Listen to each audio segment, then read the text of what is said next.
Hello, everybody. Today, our topic is women's health and nutrition. Okay, so a little bit about myself. I'm Ange, or Anjali if you want to call me, and I am a natural health counselor and then a physical well-being coach. Okay, so today we have very long-awaited guest, Court. Yeah, I've been trying to get her since last year for a live. So on live, yeah, I will just wave at her. And so I'm just going to read a little bit bio from her. Okay.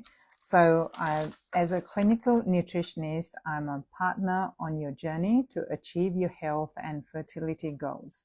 I provide a practical approach to nutrition for hormonal and reproductive health, fertility, pregnancy, and postpartum care based on the latest scientific evidence delivered with care and support.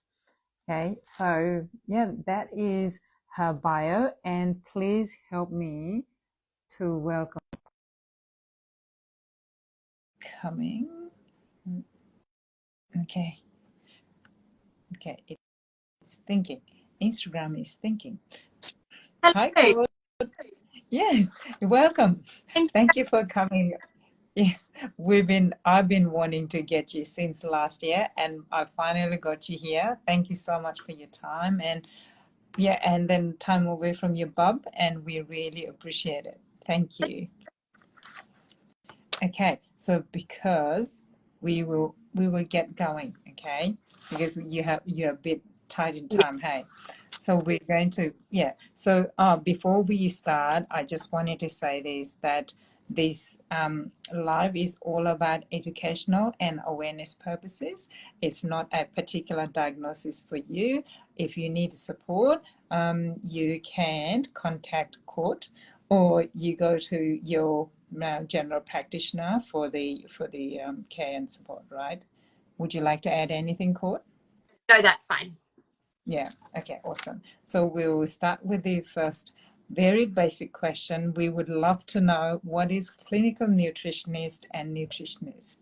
Yeah, so a clinical nutritionist differs from a nutritionist because a clinical nutritionist can use dietary and supplement advice and approaches and interventions for a medical purpose. Yeah. So a can only provide generalized advice following the Australian Guide to Healthy Eating, whereas as a clinical nutritionist, I can use dietary interventions for specific purposes, so treating specific medical conditions or to achieve what we want to achieve, whether that's optimal levels of particular nutrients in the body or reducing something like endometriosis. We can also request pathology and different testing, interpret testing, things like that. Awesome. So it's more like you can diagnose the person's what they have. So you, No, I don't do diagnosis. not diagnose. Okay, so yeah, so you. Sorry, I'm trying to put the words together, but yeah, it's not coming to me. But anyway, so okay, so that was the clinical nutritionist, and then so I'm not understanding why. So the clinical nutritionist, so the nutritionist can provide the advice, right? Mm-hmm. Yeah, So and then yeah, keep going. yeah, and the clinical nutritionist, and they're allowed to do the pathology test. They're allowed to do all those, the more than the nutritionist what they do. Yeah. Okay, I got you. Okay, so we got the first question. So what is clinical nutritionist and nutrition? And hello everybody, thank you for coming here today. If you can hear us, please give us a thumbs up. And if you have a question later on, and we're going to ask Court, so get your questions ready. Okay, now we're going to go for number 2 question. And I know nutrition is important for everyone, right? So, but how is it related with women's health? Absolutely. So our body can only use what we put in. And I like to think of our hormones and our neurotransmitters and our enzymes and everything in our body as if we're making a cake. And if we don't have the ingredients we need to make that cake, we can't make it as effectively or as efficiently as we could if we had the correct ingredients. And make all our hormones, every enzymes, neurotransmitters, everything like that, it needs nutrients, and that comes from our food. So for women's health, our fertility, our hormones, our cycle, everything like that can be influenced by the food that we're eating. Yeah, I love how you gave the example of cake, you know, like, because it has to be so particular, isn't it? Otherwise it will go like flat, or it will go big or small, or not how you want it. And I love that, you know, how precise it has to be. And then, yes, and if you miss one ingredient and, you know, you're missing something, right?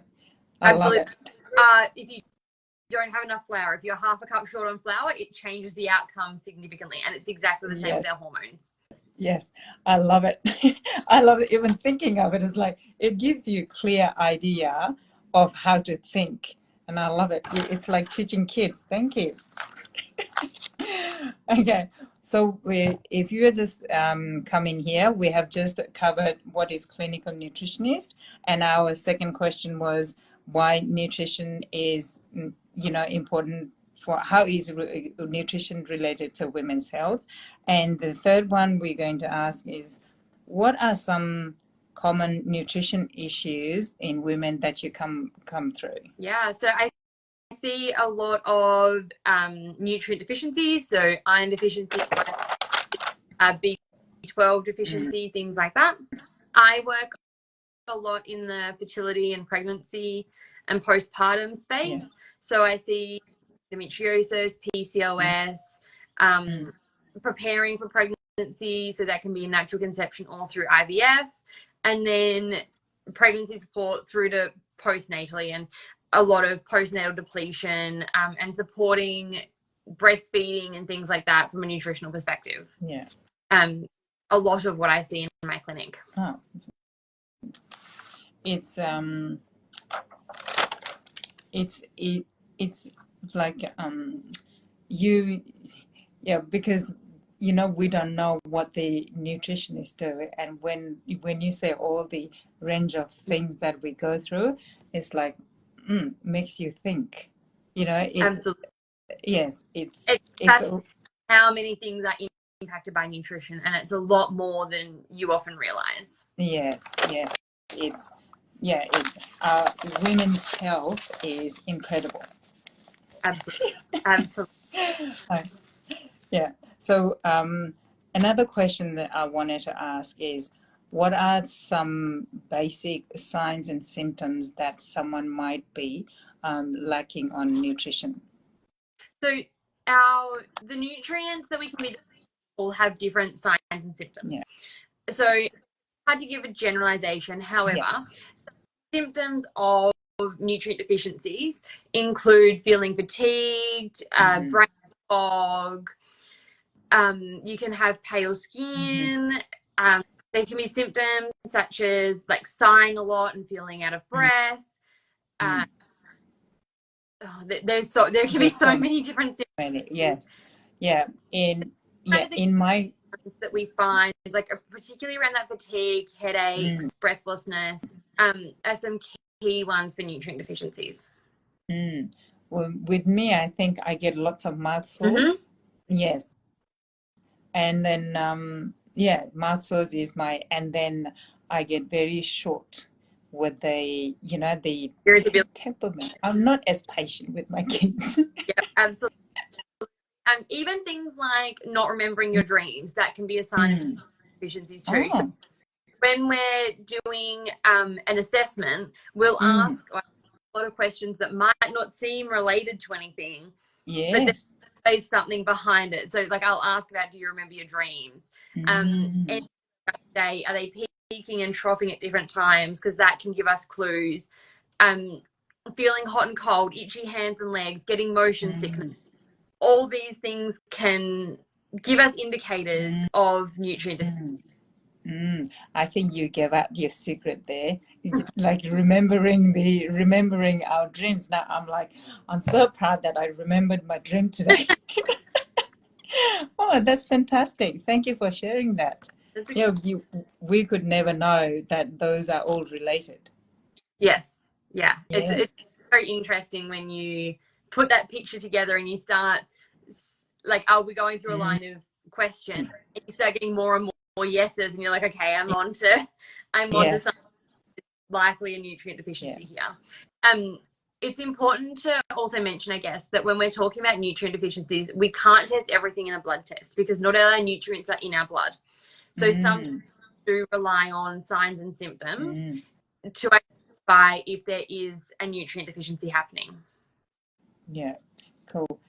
Emma says, so interesting. And Minion says, wow, so interesting. You see, you just blew out everyone's mind.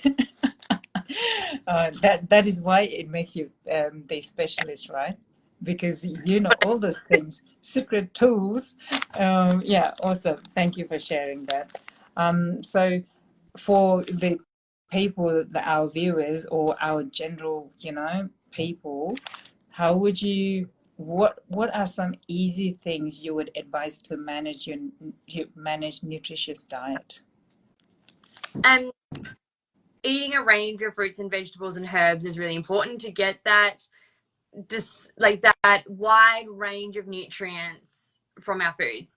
I find a little like tip at the moment that I'm finding really useful is adding nuts and seeds to Mm, every meal where because it's just an mm, easy to bump up that nutrient intake in those everyday meals that we're already eating. mm-hmm.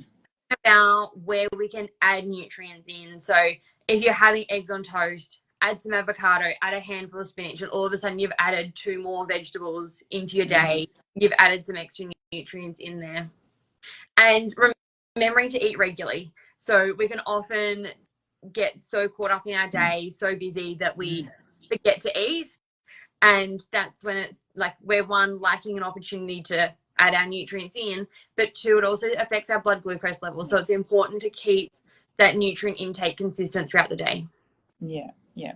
That is it a different the to eat the eating pattern, is it different according to person, or yeah, you would have the different plan for different people, hey? Yeah, typically we like to eat every 2 to 3 Okay. hours. I like to eat throughout the day, which is really, I guess it's an important point because particularly women don't respond to fasting as well as men do because it Mm, affects our hormone levels. So, like, while men might do great with intermittent fasting, yes. I really like our patients and clients to be eating consistently throughout the day. Yeah. And that those snacks don't have to be big. It can be something like peanut butter, an apple, or like a handful of nuts, but just having something every few hours is really Mm. important. Amazing. Emma is saying, I'm trying to remember my dream. She's like, oh, classic. Thank you, Emma, for bringing laugh in this conversation.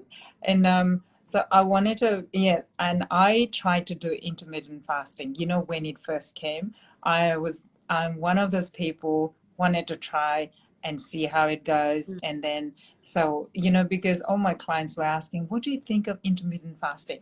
And I tried. And now finally, I think last year I was listening that intermittent fasting, there is a different one for women and men due to the Yeah, hormonal cycle. Yes, absolutely. yes. So I don't know the particular way or anything, but I just wanted to share that. Yeah. And yeah, it didn't go well with me. I was shaking. I was like moody, and I was, it didn't. And when I ate all at once, the big meal, my stomach just bloated, and it just didn't go well. Yeah, and So yeah. we often see the effects on the cycle 3 months after we've changed something. So it can often take a little bit to see the change in the cycle. And because it happens Mm, so after, people don't often connect it to the change that. mm, yes. So it's important to be aware of that too. Because it's not instant. Mm. Yeah, that's amazing. Mm. You are giving us all the points that it's like light bulb moment. It's like oh, amazing. So yeah, I'm coming to all these questions, and so when should person look out for a clinical nutritionist? Whenever you support from a nutritionist. So I will have people come to me who might have been to their doctor and they've been told they've got low iron and they want to address that. You might be having symptoms that you're not sure what to do with. You might be feeling tired, Yeah, things like that you just want to address from a symptom perspective. yeah, I also, I guess, from a proactive approach, who are looking to conceive or wanting to come off the pill and wanting support in that area before pregnancy. They've found out that they're pregnant and want advice on prenatal supplements. Any of those kind of thought processes or things coming up is an appropriate time to see a clinical nutritionist. yeah. Because it's not instant, right? So if you are planning something and if you go and see the nutritionist and it is going to leading up to that and you'll be prepared for it. Absolutely. And then Yes. if something does come up as well, we can also address that. So if there's, low iron is very, very common. If that comes up, we can then look at addressing that. Yeah. A low iron is common in women? Yes. Yeah. Yeah. Okay. Cool. And what I know it's not in our question, but what are the symptoms? What are the symptoms that when women are in low in iron, what are the symptoms they get? Fatigue is a very, very common one for low in iron. Breast as well. You can be very pale in skin and leg cramps, usually at night. So restless leg cramps can also be a sign of low iron. Yeah. So I was with my skin, it's hard to see that the color is already there, and I look at the if my lips looks gray or under my eyelid. Yes. So is that a better way to look at it? Yes, it can be. Yeah, cool. Thank you. So okay, so Minions is light bulb moment. So if anyone, any of our viewers have any questions, please write through. And while we're doing that, Court, please tell us where we can find you and where everyone can find you. Best place to. So I'm obviously on Instagram under Court Garfoot Nutrition. And if you are interested in seeing me for a consult, I am offering telehealth consults and I'll be doing face-to-face again very soon. So you can book in via my website. Awesome. Yeah. So questions or anything like that, my messages are always open on Instagram. So just flick me a message. Yes, fantastic. And I will put your link and details in the content as well. So yeah, and then yes, I think it's the shortest and sharpest hour and the fun live ever. And I think because you are a bit tight and tight, so and thank you so much for making time for us and bringing the laugh and the knowledge and educating us. And yes, and we're looking forward to have you again on our live. And thank you so much. You have a great day. Thank you. Court. Bye-bye. Thank you. Bye.